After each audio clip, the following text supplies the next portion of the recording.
Now, like I said, whether people want to join a union depends on the benefits and the cost of the membership. Now, firms are treating employees very poorly, difficult working conditions, low wages. The union can provide significant benefits. If the workers at the beginning are being treated well and they earn good wages, it's a lot more difficult for unions to see more. The potential benefit that they can offer is much smaller than if, conditions and wages are worse. But even when there is room for unions, the potential job losses, how firms are going to react, influence the workers' decision. Something else that it depends on, and this is less relevant today, but in the United States, but a lot more important in the past, is whether unions have legal protection and whether they have the ability to negotiate or collectively bargain and to even go on strike. Without this, unionization is difficult and it's extremely costly to do and unlikely to result in any benefits. There's an old movie starring Sean Connery about the Molly Maguires. Basically, it's about a bunch of coal miners in Eastern PA back in the 1870s. They tried to start a union, but or they tried to start a union because there were high potential benefits. So that's why they wanted to.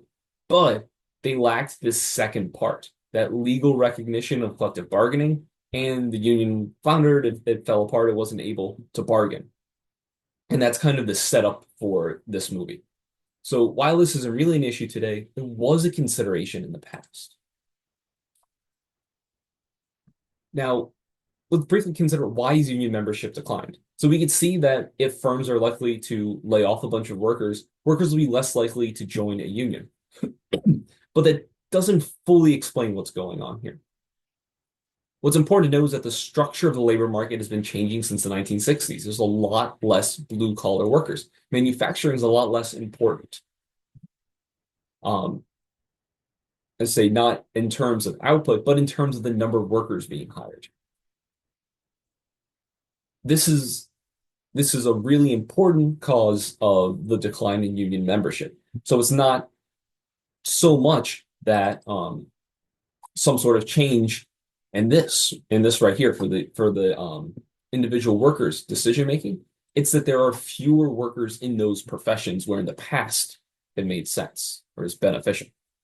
Now there have been some jobs shifting to right to work states. So in those states, make it more difficult to join a union. So not quite like the example of coal miners in the 1860s and 1870s, like I was talking about, but a little bit more difficult.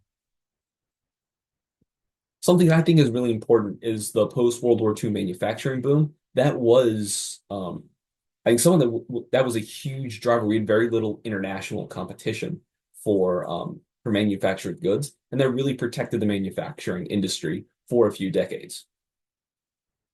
Your textbook talks about marked increase in labor force participation rate for women because women are less likely to work in union like union professions or join unions.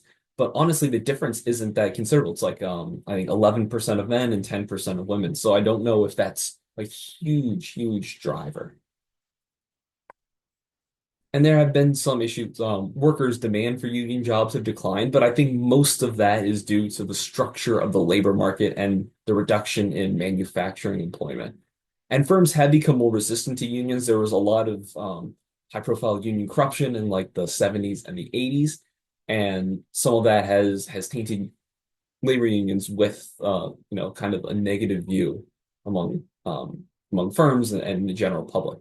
So look for the union label was a real big thing for several decades, but now they're starting to, or not starting to, they have been viewed a little bit more negatively. And that can be, a considerable cost for union membership and give firms more desire to fight against them, let's say. So I've been going on pretty long. I will end this lecture here and we will pick up with some of the more interesting models of how unions actually behave.